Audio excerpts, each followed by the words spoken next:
तो दोस्तों आज हम फिर से आपके लिए लेकर आए हैं देश दुनिया की सभी ताजा बड़ी खबरें। फटाफट एक एक कर विस्तार से आज आपको बताएंगे, तो वीडियो को अंत तक जरूर देखें। दोस्तों वीडियो बनाने में हमें काफी मेहनत लगी है, तो वीडियो को दिल से लाइक कर दें। जी दोस्तों, पहली खबर में आपको बता दें कि तालिबान ने अमेरिका को दी आज खुली धमकी। कहा अगर अफगानिस्तान पर की ड्रोन स्ट्राइक तो गंभीर अंजाम भुगतने के लिए अमेरिका हो जाए तैयार। जो बाइडेन की बढ़ा दी है तालिबान ने मुश्किलें। वहीं आपको बताएंगे दोस्तों की तीनों कृषि कानूनों को रद्द कराकर बीजेपी में शामिल हो सकते हैं कैप्टन अमरिंदर सिंह। गृह मंत्री अमित शाह से की है मुलाकात। वहीं आपको बताएंगे दोस्तों कि उत्तर प्रदेश में शिवपाल यादव के घर पहुंचे असदुद्दीन ओवैसी। राजभर कर सकते हैं गठबंधन, भाजपा की बड़ी मुश्किलें। वहीं आपको बता दें कि पश्चिम बंगाल में सुबह से ही वोटिंग हुई शुरू। पश्चिम बंगाल में ममता के समर्थन में सुबह से ही जबरदस्त वोटिंग भाजपा का हो रहा है बंगाल में सुप्रसाद। वहीं आपको बताएंगे दोस्तों की गुलाम नबी आजाद ने सोनिया गांधी को लिखी चिट्ठी, CWC की आपात बैठक बुलाने की है मांग। वहीं आपको बताएंगे दोस्तों की राकेश टिकैत ने मोदी सरकार पर लगाया झूठ बोलने का आरोप, मीडिया को भी दी धमकी।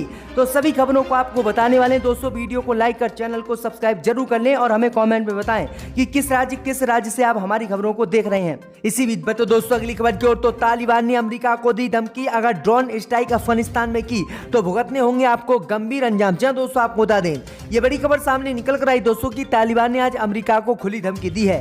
दरअसल आपको बता दें कि तालिबान ने कहा है कि अफगानिस्तान के हवाई क्षेत्र में अगर अमेरिका ने अब ड्रोन स्ट्राइक की तो अमेरिका को गंभीर अंजाम भुगतने होंगे और गंभीर अंजाम भुगतने के लिए अमेरिका तैयार हो जाए। इस बीच कड़ी शब्दों में तालिबान ने अमेरिका को चेतावनी दी है कि अमेरिका ने जो प्रतिबंध तालिबान पर लगाए हैं उन्हें तत्काल हटाए। वही आपको बताने के आगे तालिबान ने कहा है कि पिछले दिनों तालिबान के खिलाफ अमेरिका ने ड्रोन स्ट्राइक अफगानिस्तान में की थी। इसमें 11 निर्दोष बच्चों की मौत हो गई थी। इसलिए अगर अब अमेरिका ने अफगानिस्तान में ड्रोन स्ट्राइक की तो अमेरिका अंजाम भुगतने के लिए तैयार रहे और हम किसी भी कीमत पर अमेरिका को नहीं बख्शेंगे और इसका हम बदला लेंगे। तो ये बड़ी अपडेट आ रही है, बड़ी चेतावनी तालिबान ने अमेरिका को दे दी है। इसी बीच बढ़ते दोस्तों अगली खबर की ओर, तो कृषि कानून रद्द कराकर बीजेपी में शामिल हो सकते हैं पंजाब के पूर्व मुख्यमंत्री कैप्टन अमरिंदर सिंह। गृह मंत्री से की है मुलाकात। जी दोस्तों आपको बता दें ये बड़ी खबर सामने निकल कर आई दोस्तों की मोदी सरकार द्वारा लाए गए तीनों कृषि कानून को रद्द कराकर पंजाब के पूर्व मुख्यमंत्री और कांग्रेस के वरिष्ठ नेता कैप्टन अमरिंदर सिंह बीजेपी में शामिल हो सकते हैं और वह कांग्रेस पार्टी से इस्तीफा दे सकते हैं। दरअसल आपको बता दें कि कैप्टन अमरिंदर सिंह ने कल ही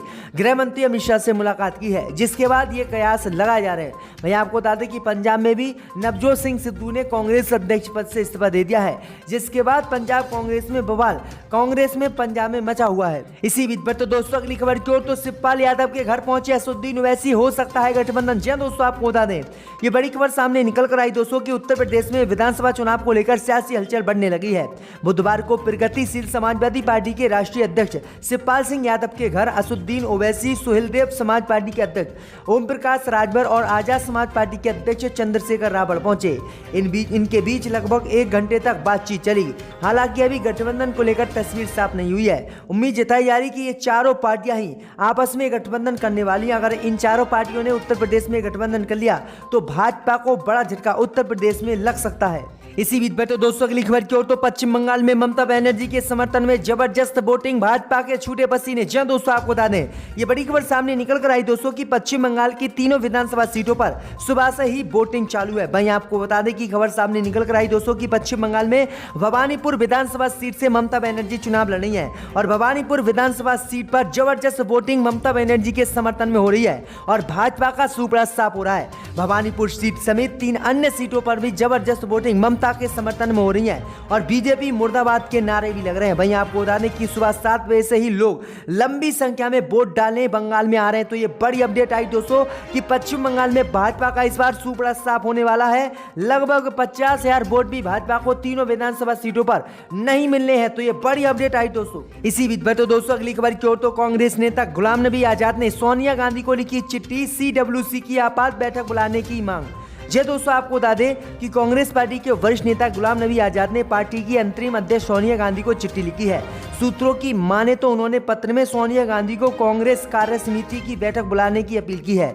इससे पहले कांग्रेस नेता कपिल सिब्बल ने कांग्रेस कार्यकारी की बैठक बुलाने की मांग की थी। G20 नेताओं की ओर से प्रेस कॉन्फ्रेंस करते हुए कपिल सिब्बल ने कांग्रेस पर निशाना साधा। सिब्बल ने कहा कि हमारे लोग हमें छोड़कर जा रहे हैं। सुष्मिता देव चली गई और गोवा के पूर्व मुख्यमंत्री भी चले गए। जितिन प्रसाद भी चले गए, सिंधिया भी चली गए, ललित तेज त्रिपाठी भी चली गए, अभिजीत मुखर्जी भी चले गए और कई नेता जाने वाले हैं। इसीलिए कांग्रेस पार्टी को बैठक बुलानी चाहिए और क्या परेशानी है लोगों को ये पूछना चाहिए। इसी बीच पर तो दोस्तों अगली खबर की ओर तो सहारनपुर में भीम आर्मी प्रमुख चंद्रशेखर आजाद को मिली जान से मारने की धमकी, मुकदमा दर्ज।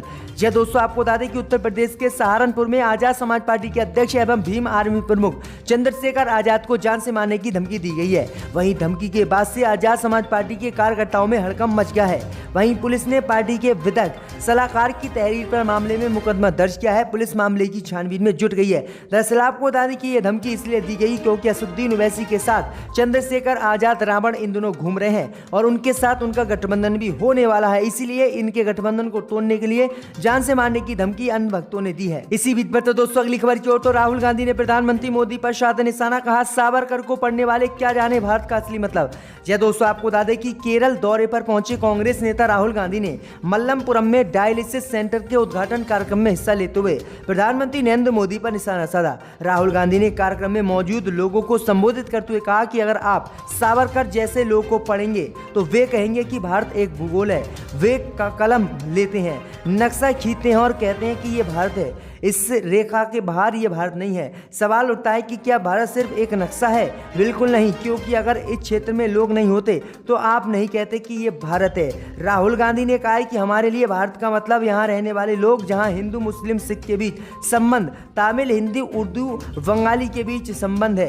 राहुल ने कहा है कि मुझे प्रधानमंत्री मोदी से समस्या है क्योंकि वह इन संबंधों को देश में तोड़ रहे हैं और हिंदू मुस्लिम की राजनीति कर रहे हैं। तो ये बड़ा हमला राहुल गांधी ने प्रधानमंत्री मोदी पर बोला है। इसी बीच तो दोस्तों अगली खबर की ओर तो राकेश टिकैत ने मोदी सरकार पर लगाए झूठ बोलने के आरोप, मीडिया को भी दी धमकी। जय दोस्तों, आपको बता दें कि किसान नेता राकेश टिकैत ने केंद्र की मोदी सरकार पर झूठ बोलने के आरोप लगाए हैं। टिकैत ने कहा है कि सरकार मीडिया से कहती है कि वह किसानों से बात करने के लिए तैयार है, जबकि किसान बात नहीं कर रहे हैं। सरकार अपनी शर्त पर बात करना चाहती है, ऐसी बातचीत में किसान हिस्सा नहीं लेंगे। आगे उन्होंने कहा है कि सरकार कह चुकी है कि वह कृषि कानूनों को वापस नहीं लेगी। इसका मतलब है कि उन्होंने पहले ही इसे तैयार कर लिया और किसानों से चाहते हैं कि वह बस इस कानून पर अपने हस्ताक्षर कर दें।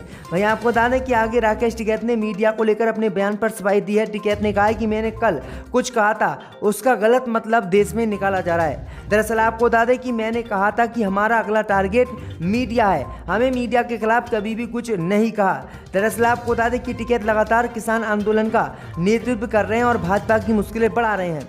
इसी बीच पर तो दोस्तों अगली खबर की ओर तो नरेंद्र गिरी केस में सीबीआई को मिला आनंद गिरी का लैपटॉप और आईफोन। जी दोस्तों, आपको बता दें कि अखाड़ा परिषद के अध्यक्ष नरेंद्र गिरी की मौत के मामले की जांच कर रही सीबीआई बुधवार को इलाहाबाद पुलिस लाइन से आनंद गिरी को लेकर हरिद्वार पहुंची।